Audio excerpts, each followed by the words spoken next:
Salmo 139, versículo 6, um salmo escrito por Davi. Ele, quando entendeu como é que ele foi formado, que foi de uma coisa maravilhosa, eu e você fomos formados também. Você imagina, 80 milhões de espermatozoides fazendo a corrida da vida, e um só ganhou. Esse que ganhou fui eu, esse foi você, mas porque Deus conduziu. E a nossa formação de um modo maravilhoso, não nos falta nada. Nós temos muito mais habilidades do que nós pensamos.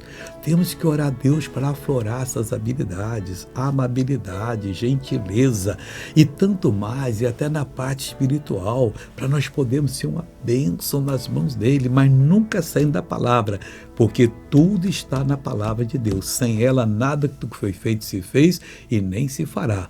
Mas crendo na palavra, você sai de qualquer mal e torna-se uma pessoa vitoriosa.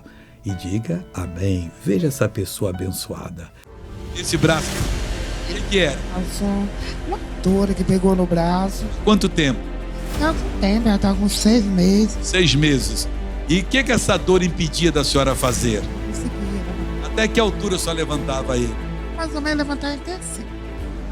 Agora levanta até o céu. Bonito, né, pessoal? Esse Deus é fantástico. Agora eu quero orar com você. Meu Pai, eu clamo por essa vida. Meu Pai, eu suplico por essa pessoa. Meu Pai, eu abençoo essa pessoa em nome do Senhor Jesus Cristo. E digo a todo mal, saia desta vida, não volte mais, em nome de Jesus. Bom dia.